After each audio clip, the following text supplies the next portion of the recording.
All right, today we're going to be installing the transmission cable bracket bushings, and here's the instructional video on how to do it and some things we figured out on the way. Transmission cable shifter bushings, which I'll show you how to do shortly. And I know first of all I got to pull the air box out and the air hose above it. Should only take a couple minutes, and then I'll start popping these loose and we'll swap them out and see how much better the shifter feels. The reason for doing this is these shifter bushings is because I have constantly been missing my first to second gear, and I think it's because it's crossing over the reverse track, or at least that's what a lot of people say they have issues with. Not expensive, 50 bucks I think for both sets, for the base bushings and for the transmission line, and then the shifter plate adapter is about another 90 from Boomba. Might be picking that up soon, but for today we'll do the bushings. Like a dumbass, I misspoke and said transmission shifter cable bushings, and it turns out it's the cable bracket bushings. Anyway, verbiage. So we took out the this is the Focus RS. We took out the air box and the battery box, which was not actually that hard. And make sure you take the battery box out. Yeah, and make sure you take out the battery box, because the brackets that we're talking about are these three brackets right here, these three little screws. You can see the one on the side right here, it's got the little Boomba blue thing on the side. So to get in here, you really need to take the box out, and then it's these two blue ones right here and right here. And these lines, to undo them or whatever, you pull back on this and they pop out. So they're pretty easy to get out, and then just make sure you put it in neutral before you dink around with anything. But we just swapped out those bushings.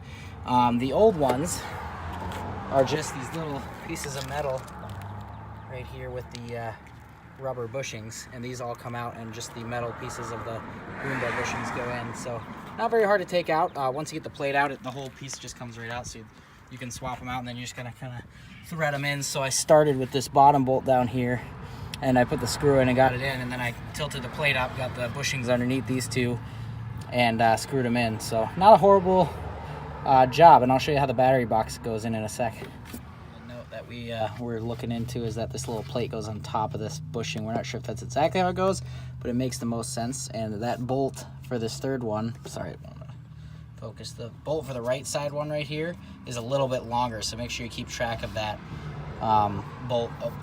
These other two are pretty much the same, but this one on the top right, when you're looking at it from the hood in, is a little bit longer, so that this little bracket goes on top of it right here. So we forgot to put that in, and then took the bolt out and put it back in. So all right, big tray back in. First time putting it back in, so I'm sure it'll go visually. And then I remember this guy goes right in this little channel here, so do my best to line these up. Actually, that sits in there really easy. And then this goes in here. That looks nice. So these guys are going to thread back in. So we'll do these three bolts, and then we'll show you the little tie-down piece.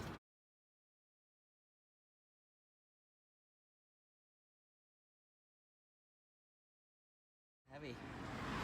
Heavy battery? I bet. Who's pulling in my driveway? It's Pete. Hey, it's Pete. Pete, the old skeet. Oh yeah, remember to put the rear terminal on first. Yeah, that might help. Forget that. Hi, dude. Y'all doing? Oh, a bunch of stuff.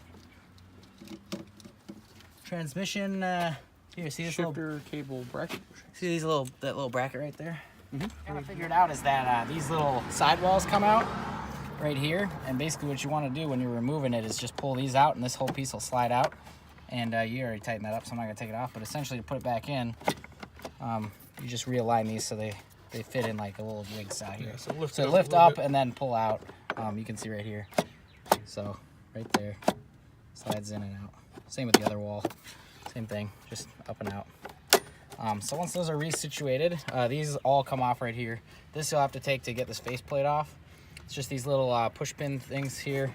They're not very fancy. They just push right in, and we just pulled them straight out. It was nothing colossal, and just be gentle with them, and they're pretty durable though. They don't seem too bad. And then we just reconnected that, and then we're gonna throw the little tie down on top of this, which yeah. So we're gonna toss this back on real quick, and we'll have the battery put back together. It's a bit of a project, but Honestly, it took us 5-10 minutes to take all this out. Ain't that bad. God, these are so easy to cross thread. It's obnoxious. Okay, so now we're gonna put the airbox in, which does not actually look very easy. But if you look down here real quick, you'll see this grommet right here is where this goes into. So that's gonna go in there. There's another little grommet guy right here, which is gonna go into this. And I think it's just those two, and then one more right here that's gonna go into the front piece, front one right here. So step one is getting those three to line up and then getting this to come in here without too much of an issue. So we're gonna do some finagling. And then these two plug in, obviously, here and here, which is already done. So here's to 5 minutes of anger.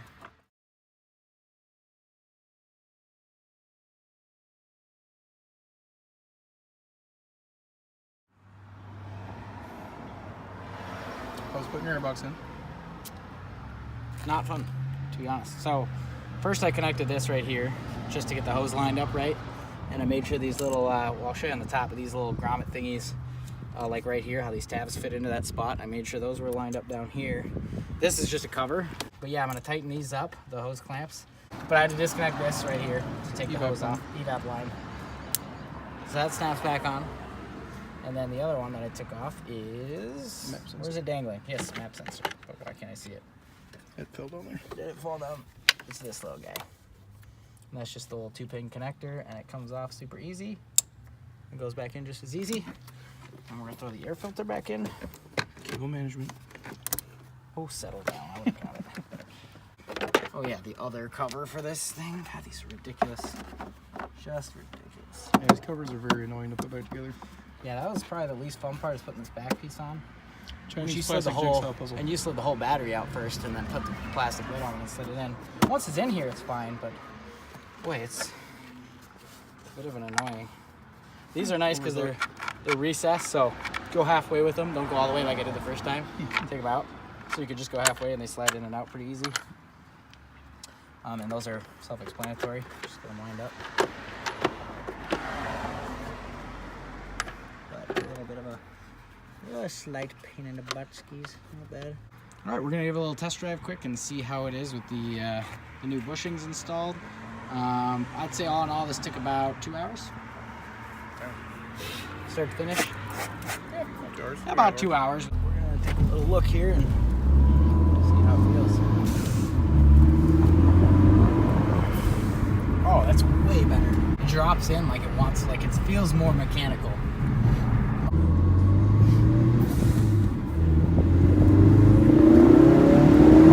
In a nutshell, I definitely recommend these transmission cable shifter bracket bushings. I definitely thought they were different bushings when I bought them, and that's on me being kind of a noob, but I thought it was the ends of the transmission, the little donuts on the end of the transmission cables, and it wasn't. It was the bracket that I showed in the video, obviously, but great mod. Definitely tighten up the shift feel. I'm definitely going to do the base bushings, and I'll probably do the adapter plate from either Cobb or Boomba. The Cobb one does 30 or 40%, Boomba does 20 or 30%, but I think I'm going to go away from the short shifter. I don't think it's necessary for what I'm doing. But we'll see. If the base bracket doesn't do enough, I'll go from there, but I'll make more videos as I go.